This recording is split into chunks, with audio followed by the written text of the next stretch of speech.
दोस्तों G20 का नाम सुनते ही आज हम सभी के मन में काफी अजीब से विचार आते हैं, क्योंकि जहां एक तरफ भारत इस संगठन के मंच का इस्तेमाल विश्व की भलाई और जरूरी मुद्दों को डिस्कस करने के लिए करना चाहता था, वहीं पर दूसरी तरफ रूस से अपने मतभेद को ज्यादा महत्वपूर्ण मानते हुए पश्चिमी देश भारत के ही खिलाफ उतर चुके हैं। और इन देशों द्वारा उठाए गए हालिया कदम इतने खतरनाक हैं कि इनसे G20 के पूरे स्ट्रक्चर को भारी नुकसान हो सकता है, जो इसे आने वाले समय में एक फेल्ड ऑर्गेनाइजेशन के तौर पर स्थापित कर देगा। सबसे पहले तो G20 के फाइनेंस मिनिस्टर और सेंट्रल बैंक के गवर्नर की मीटिंग में फ्रांस ने G20 की ऑफिशियल जॉइंट स्टेटमेंट यानी कम्युनिक पर हस्ताक्षर करने से ही मना कर दिया था, क्योंकि वह चाहते थे कि कम्युनिक में सबसे पहले रूस की कड़ी शब्दों में निंदा की जाए, जिसके बाद वह इस पर साइन करेंगे। और ये मामला अभी शांत नहीं हुआ था कि जापान और साउथ कोरिया के विदेश मंत्रियों ने निजी कारणों का हवाला देते हुए G20 की फाइनेंस मिनिस्टर मीटिंग में आने से इनकार कर दिया। हालांकि ये बात भारत समेत G20 के सभी देशों को पता है कि जापान और साउथ कोरिया का भारत द्वारा आयोजित की गई G20 की फॉरेन मिनिस्टर की मीटिंग में भाग न लेना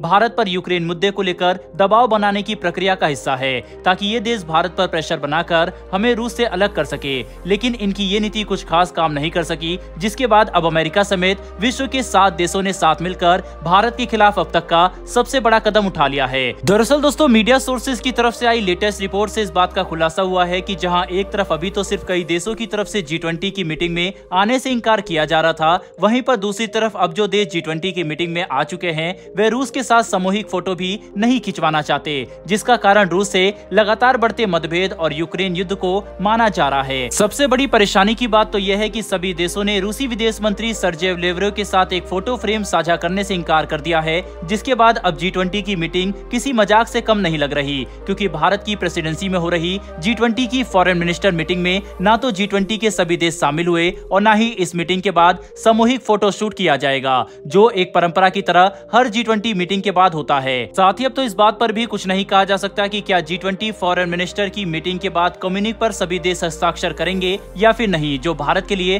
परेशानियां और भी ज्यादा बढ़ा रहा है। दोस्तों, G20 की अपनी प्रेसिडेंसी का इस्तेमाल करते हुए हम दक्षिण एशिया के देशों को विकास की गति प्रदान करना चाहते थे। साथ ही हमारा ये मकसद था कि विश्व में जो देश कर्ज में डूब चुके हैं उनकी सहायता करते हुए G20 देश कोई ऐसा तरीका निकालें ताकि वैश्विक स्तर पर हम कर्ज को कम कर सके और दुनिया की अर्थव्यवस्था स्थिर हो। लेकिन सभी पश्चिमी देशों ने यूक्रेन युद्ध के मुद्दों को सभी जरूरी मुद्दों से ज्यादा महत्वपूर्ण मानते हुए G20 के एजेंडा को पूरी तरह से नाकाम कर दिया, जो पूरे विश्व के लिए काफी बुरी घटना है। ऐसे में अब इस बात का अंदाजा लगाना ज्यादा मुश्किल नहीं है कि भारत को अपनी कूटनीति का इस्तेमाल करते हुए G20 को सफल बनाने के लिए काफी जद्दोजहद करनी होगी, क्योंकि अगर हमने अपनी एड़ी चोटी का जोर नहीं लगाया तो इतने सालों बाद भारत को पहली बार G20 की प्रेसिडेंसी मिलना पूरी तरह से बेकार हो जाएगा, और ऐसा हम बिल्कुल भी नहीं चाहते। यानी इन चुनौतियों से निपटने के लिए भारत को अपनी कूटनीति का स्तर और भी ज्यादा मजबूत करना होगा। बहरहाल दोस्तों, बढ़ते हमारी दूसरी खबर की तरफ, तो दोस्तों रूसी विदेश मंत्री ने G20 मीटिंग के दौरान अपनी स्पीच में भारत और पश्चिमी देशों को लेकर काफी बड़े बयान दिए।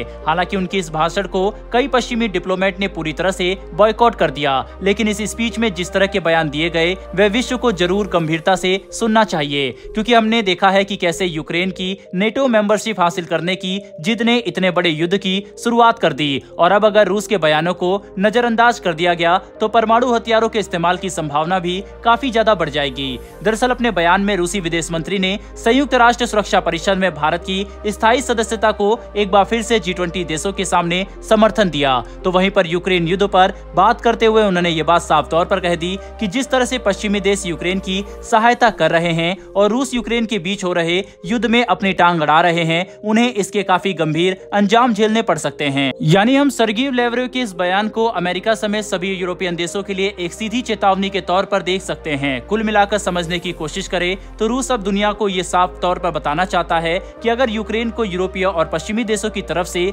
लगातार मिल रही सैन्य समर्थन बंद नहीं हुआ और अमेरिका इसी तरह यूक्रेन युद्ध में अपनी टांग अड़ाता रहा, तो ये युद्ध बहुत जल्द ही एक परमाणु मोड़ भी ले सकता है, जो पूरे विश्व के लिए काफी घातक होगा। ऐसे में सभी देशों को रूस के बयानों को गंभीरता से लेते हुए इस युद्ध को शांति की तरफ ले जाने का प्रयास करना चाहिए, बजाय एक देश का समर्थन करके इसे और भड़काने के। बहरहाल दोस्तों, इन दोनों विषय पर आपकी क्या राय है कमेंट बॉक्स में लिखकर जरूर बताइएगा। साथ ही हमारी आने वाली डेली ऐसी वीडियो के लिए चैनल को सब्सक्राइब कर बेल नोटिफिकेशन अवश्य दबा लें। फिर मिलेंगे ऐसी एक नई वीडियो के साथ। धन्यवाद। जय हिंद।